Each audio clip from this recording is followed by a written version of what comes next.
Hello student, मैं हूं मनन भारद्वाज और लर्निंग विद मनन में आप सभी का स्वागत करता हूं। बच्चों, आज हम जो विषय पढ़ने जा रहे हैं पद परिचय।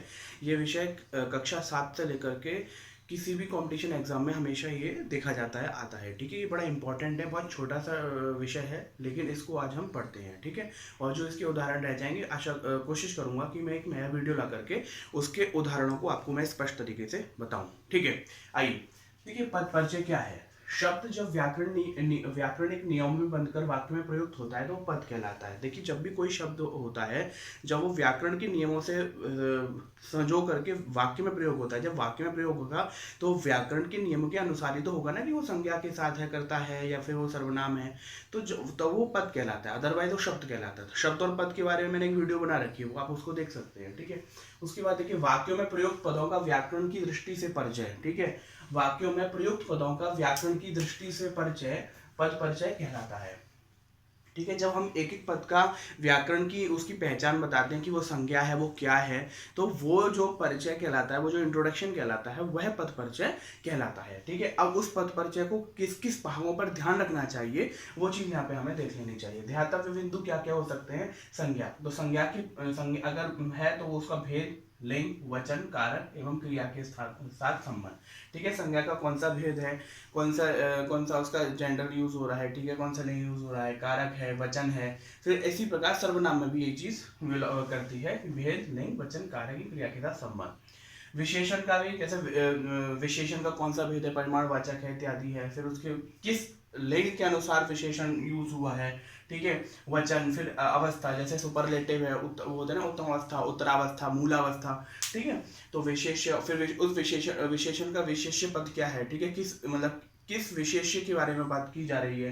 क्रिया, क्रिया का भेद, काल, वाच्य, लिंग तथा कर्ता। क्रिया विशेषण भी इसी तरह से है, भेद, विशेष्य, क्रियापद। और संबंध बोधक माने भेद जिसमें संबंध उसका उल्लेख हो। ठीक है, जिससे संबंध उसका उल्लेख हो। वाक्य में संबंध बोधक किसके लिए प्रयोग किया जा रहा है, ये बात भी बतानी होगी।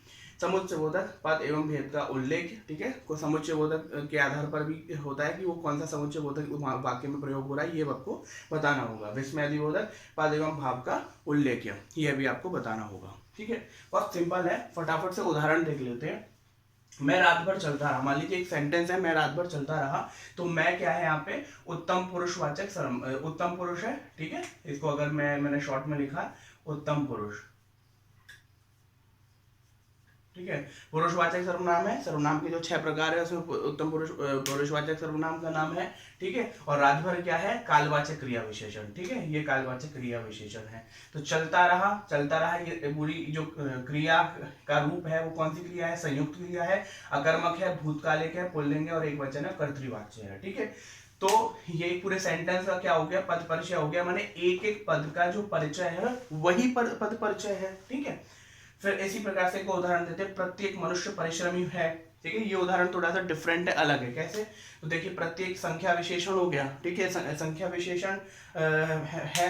फिर पुरुष पुल्लिंग है। ठीक है, एक वचन है और विशेष्य मनुष्य है। ठीक है, ये जो विशेषण यूज हुआ है, इसका जो विशेष्य क्या है, वो मनुष्य है ना, मनुष्य के लिए तो बोला जा रहा है प्रत्येक। ऐसे ही परिश्रमी, तो परिश्रमी जो है ये भी गुणवाचक विशेषण है, और ये भी एक वचन है, और इसका भी जो विशेष्य है, माने ये भी किसके लिए यूज हो रहा है, मनुष्य के लिए यूज हो रहा है। तो ये डिफरेंट एक उदाहरण है कि जहाँ पे दोनों ही एक ही जो शब्द है, मतलब एक ही शब्द के लिए दो विशेषण प्रयोग हो रहे हैं। आगे देखते हैं, राहुल घर की ओर गया परंतु माला अभी खेल रही है। ठीक है, राहुल घर की ओर गया, तो की ओर क्या है, ये संबंध बोधक है। ये वाला हमारा जो उदाहरण है संबंध बोधक है। संबंध बोधक आपको पता ही होगा कि वो क्या बताता है, जो संबंध बताता है। ठीक है, जैसे इसमें देखेंगे, संबंध बोधक अव्यय कहलाता है। की ओर क्या है, घर और राहुल के बीच का संबंध। ये जो घर है और इस राहुल के बीच का संबंध बताता है ये शब्द। ठीक है, सिर्फ इतना ही जो जोड़ करके। ऐसे ही परंतु क्या है, परंतु ये तो आपको पता ही होगा समुच्चय बोधक है। लेकिन कौन सा समुच्चय बोधक है, विरोध सूचक समानाधिकरण समुच्चय बोधक, दो वाक्यों को परस्पर जोड़ रहा है। समुच्चय बोधक पता ही है आपको, जो दो वाक्यों को जोड़े वो समुच्चय बोधक है। उसमें समानाधिकरण है, व्याधिकरण है। ठीक है, वो है भी वेद हमें बताना है। माने किसी भी प्रकार से व्याकरण का कोई भी अगर वाक्य में कोई भी शब्द अगर प्रयोग हुआ है और व्याकरण के नियमों के अनुसार हुआ, तो वो किस नियम के अनुसार हुआ है वह पूरा बताना ही, इंट्रोडक्शन ही क्या होता है, शब्द पद परिचय होता है। ऐसे लास्ट है वाह।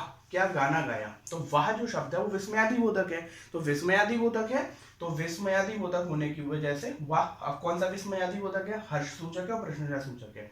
तो ये जो हो गया ना, वाह क्या गाना गाया माने इसने भाव बताए, तो ये इस प्रकार से विस्मयादि बोधक हो गया, मतलब ये वाह शब्द का। तो ये है पद परिचय, बहुत छोटा सा मैंने आपको समझाने का प्रयास किया है, आशा करता हूँ आपको उम्मीद होगी कि सही लगेगा, अच्छा लगेगा। कुछ